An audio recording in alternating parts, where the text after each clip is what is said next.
DSP ससुर के खिलाफ दहेज प्रताड़ना और मारपीट का मामला दर्ज कराया था। वर्तमान में विनय रंगशाही आबकारी अधिकारी के पद पर मौजूद है, लेकिन पुलिस ने अब तक किसी भी आरोपी की गिरफ्तारी नहीं की है, जिसको लेकर पीड़ित ने बुधवार दोपहर आईजी को ज्ञापन देकर न्याय की मांग की है। दरअसल जिला आबकारी अधिकारी अलीराजपुर के पद पर बैठे विनय रंगशाही, उनकी पत्नी व पूर्व डीएसपी अशोक रंगशाही के खिलाफ पीड़िता ने पिछले दिनों इंदौर के भंवरकुआं थाने में दहेज प्रताड़ना और मारपीट का मामला दर्ज कराया था, लेकिन आरोपियों की अभी तक गिरफ्तारी नहीं हुई है, जिसको लेकर पीड़िता ने बुधवार दोपहर आईजी ऑफिस से न्याय की गुहार लगाई है। पीड़िता ने बताया कि उनकी शादी 2010 में हुई थी। शादी के बाद से ही आरोपी पति विनय ससुर और सास उसे प्रताड़ित करते हैं और पति ने मुंह बोली बहन जिससे राखी बंधवाई थी उससे दूसरी शादी भी कर ली है, पर इंदौर पुलिस पर दबाव प्रभाव के चलते उन पर कोई कार्रवाई नहीं कर रही है। उल्टा पीड़िता को ही पुलिस बार बार थाने बुलाकर परेशान कर रही है। आपको बता दें कि आरोपी विनय रंगशाही के पिता अशोक रंगशाही पूर्व में इंदौर के टीआई रह चुके हैं। अपने पद पर दबाव बनाकर लगातार बाप बेटा पीड़ित को फोन कर जान से मारने की धमकी, झूठे केस में फंसाने की धमकी दे रहे हैं। यहाँ तक कि धर्मांतरण करने के लिए भी दबाव बनाते थे, जिसके चलते पीड़िता ने आईजी साहब से मिलकर न्याय की मांग करवाते हुए सभी आरोपियों को जल्द गिरफ्तार करने की मांग की है। पता है आज आप यहाँ पे आईजी से मिलने आए थे, किस तरह की शिकायत लेकर आए थे? जी, मैं इसके पहले भी आईजी साहब से मिलने आई हूँ 6 तारीख को। जो मेरे पति हैं जिला आबकारी अधिकारी अलीराजपुर विनय रंगशाही और उनका परिवार, मदर मेरी सास और ससुर, इन तीनों को कोई गिरफ्तारी नहीं हो रही है। और उस दिन मैं आई थी, उसके जस्ट बाद टीआई साहब का बयान आया था कि वो उसके पिता को गिरफ्तार कर लिए थे और बस उसके दूसरे ही दिन उसने बेल लगा दी और बेल वहाँ पे जाकर के न्यायपालिका में वहाँ से खारिज हो गई है। मतलब 2 बार इन लोगों ने लगाई है, दोनों बार खारिज हुई है, फिर भी पुलिस इनका इतना सपोर्ट कर रही है। क्या मामला क्या है पूरा शुरू से बताइए। मामला देखिए सर, ये है कि मैं विनय रंगशाही की पत्नी हूँ और ये लोग मुझे दहेज के लिए बहुत प्रताड़ित किया है इन लोगों ने मुझे।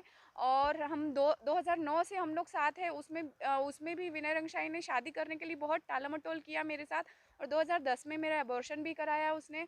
और मेरे को हमेशा मेंटली टॉर्चर, मारना पीटना और इननेचुरल सेक्स करना, ये सारी हरकतें उन्होंने करी है। अब जब मैं सब चीज़ों से परेशान हो गई और सब मुझे इन्होंने बहुत परेशान किया है सर, वो एक्चुअली मेरे को मेरे घर से निकलवा दिया। मेरे मकान मालिक को बोला कि हम तेरे नाम से रिपोर्ट कर देंगे। मेरे घर पे मेरी मदर के यहाँ बालाघाट जाकर वहाँ पर भी इसने बहुत हंगामा किया। वहाँ पर भी इसने मतलब पूरे साक्ष्य छुपाना और साक्ष्य को नष्ट करने की कोशिश करी है।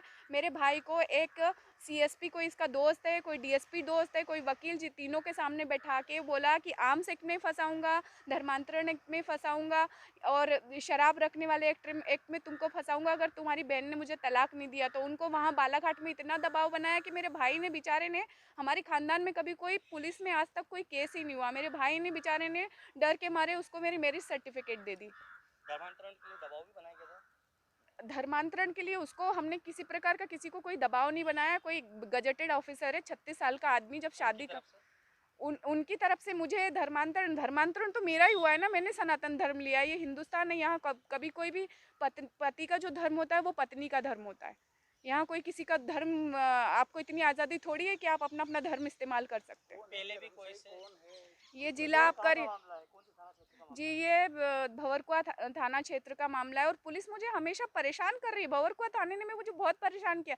मतलब मैं फरियादी हूँ, उनको मेरे पास आना चाहिए, मुझे बार बार बुला रहे हैं। मेरी तबीयत अच्छी नहीं है फिर भी वो मुझे मतलब हर तरह से फ़ोन लगा रहे हैं। और ये बंदा मुझे अलग अलग से अब्यूज़ कर रहा है कि तुम इंदौर छोड़ के चले जाओ वरना तुम्हारी बैंड बजा दूंगा मैं और तुमको जान से मार दूंगा और अब तुम अपना मुँह अल्लाह को ही दिखा पाओगी।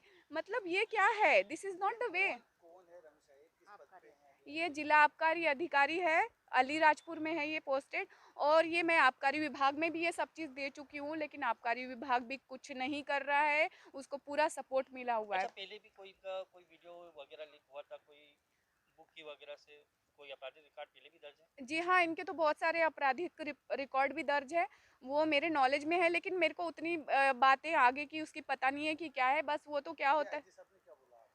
जी उन्होंने बोला कि हम इस मामले में आगे बढ़ रहे हैं और हम आपको डीआईजी साहब के पास वहाँ भेजेंगे। इसके पहले भी मैं आ चुकी, मैं फरियादी हूँ कि मैं क्या हूँ मुझे समझ में नहीं आता। मैं क्रिमिनल हूँ क्या जो मेरे साथ ऐसा बर्ताव हो रहा है? पुलिस मेरे साथ ऐसा बर्ताव क्यों कर रही आप है? क्या चाहते हैं? सर मैं न्याय चाहती हूँ और मैं चाहती हूँ कि जितनी जल्दी हो सके इनकी गिरफ्तारी हो और इनको अपराधी की तरह ट्रीट करना चाहिए। मेरी ज़िंदगी के 12 साल इसने बर्बाद किए हैं। मतलब मैं बयान नहीं कर सकती कि मैं कैसे मतलब कहूँ कि इसने क्या-क्या नहीं किया है मेरे साथ। जानकारी लगी है कि दूसरी शादी भी की है उन्होंने? हाँ जी, उन्होंने दूसरी शादी की है उससे। मैं उसको बहुत अच्छे से पहचानती हूँ।